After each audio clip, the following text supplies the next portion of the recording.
Joining us on the line now is Lieutenant Colonel Bill Cowan, U.S. Marine, retired, Fox News military analyst, and a man who has, in his time, done a few little interrogations of his own right.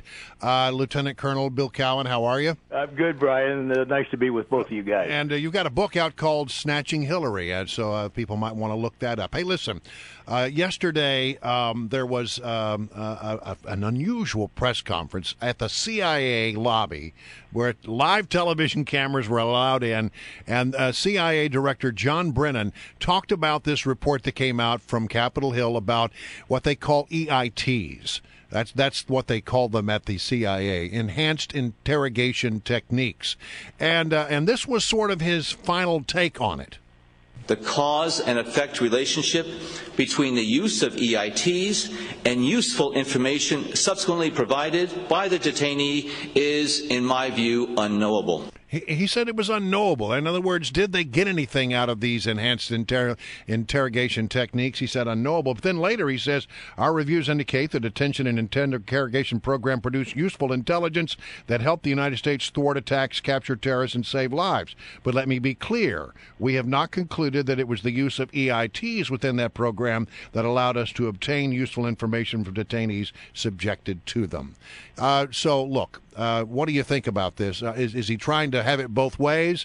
Some CIA directors have defended the EITs. Yeah, he's definitely trying to have it both ways. I'm sure he's trying to appease his White House masters and at the same time defend and protect his CIA employees. I watched the interview and was on Fox right after that, and frankly, I thought he did a pretty good job of defending the agency and what he did, and I thought he laid it out pretty nicely when he said, look, we were in uncharted waters. We didn't know how to do these kinds of things.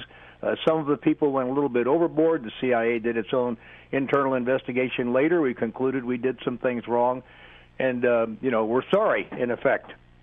So he did try to have it both ways. But, in their written response, the agency indicated that, yes, indeed, they received information from these enhanced interrogation techniques, the EITs, that was valuable. And I think it's always important with respect to intelligence that even though no one guy specifically coughed up the information where bin Laden was, perhaps because he didn't know it, or because none of them actually knew it, it was the bits and pieces, it was the aggregate of information that good analysts looked at and tried to discern what was real and what wasn't real, and then put together with other pieces of information, and then used whatever they came up with in that analysis for further questions, or maybe to start really focusing in on the courier, who some of the information, I'm led to believe, from the EITs about the couriers was deemed, was received, was gotten, and indeed it was the couriers ultimately that led, one or more couriers that led us to the compound in Abbottabad. Our guest is Lieutenant Colonel Bill Cowan, a Marine Corps retired and also a Fox News Channel military analyst. And you read the executive summary of the report out of the Democrats in the Senate, right?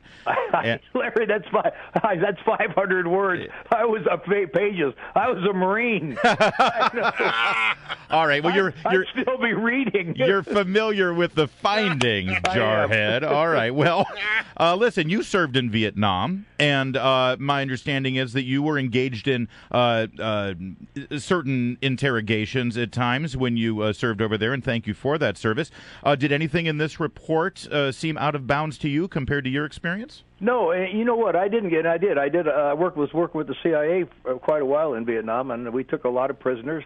And the purpose of our operations, and they were, frankly, they were pretty dangerous, but our entire purpose, every mission we went out on, was to take prisoners, because when you get a prisoner, it can lead you to the information you need to get more prisoners or engage the enemy on the battlefield. I wish I could have had the chance to use this line yesterday on Fox, and I didn't, but as a reminder to everybody who's reading the report, we have to remember who we were dealing with, and all you have to do is look at the visuals of ISIS cutting off the heads of men, women, and children and putting them on stakes and laying the bodies on their chest.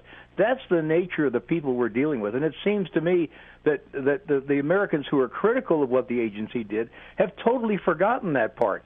And I also like to say that if indeed sometime subsequent to 9/11 there had been another major attack, and it was learned that we had somebody, a detainee who had the information, that would have, if we'd have gotten that information, would have precluded that attack. This whole debate would be totally twisted around. Oh, that is a great point. The agency would have been burned for not doing what it needed to do. How could you not do more to get that information? We had the guy. Exactly. So look, we didn't put any toothpicks under people's fingernails, and we didn't, put a blowtorch to anybody or do. These were, in good interrogation. Wow. It's difficult. It hurts a little bit. The detainee was afraid. Waterboarding is really the fear of drowning. It's not that you're going to drown. Well, hold it. Did you ever do any waterboarding? Never did any waterboarding. Did you ever do any sleep deprivation? Didn't do any of that either. I only had prisoners for a couple days. The minute we got them, and I would go out on the ops and we'd grab these guys, we would take them back, and we'd really put a lot of fear into them, and the fear that something terrible was going to happen to them. Okay. And fear is a great motivator to get people to talk.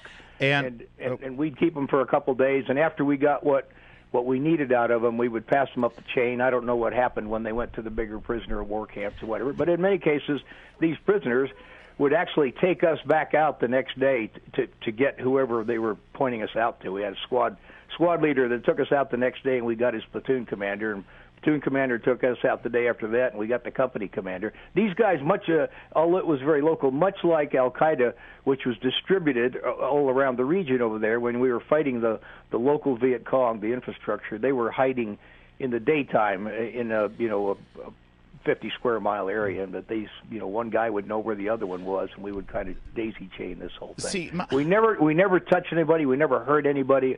It was mostly a matter of fear. Make them think you're going to do something horrific to them.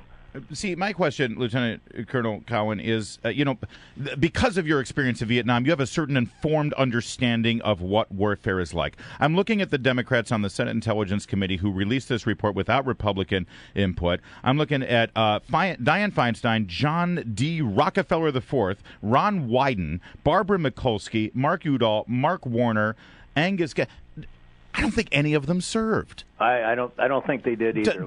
Isn't there kind of an understanding that to really pass judgment on these things, you have to have a pretty good working understanding of what it's like to be at war? I think you do. And now, having said that, unfortunately, John McCain was supported the release, and I'm. I like Senator McCain, generally speaking. I certainly don't like him on this issue, and he was a POW. Well, I think we can agree that his unique experience in the war certainly informs his position, yes. Well, listen, Lieutenant Colonel Cowan, always a pleasure. Thank you so much for joining us.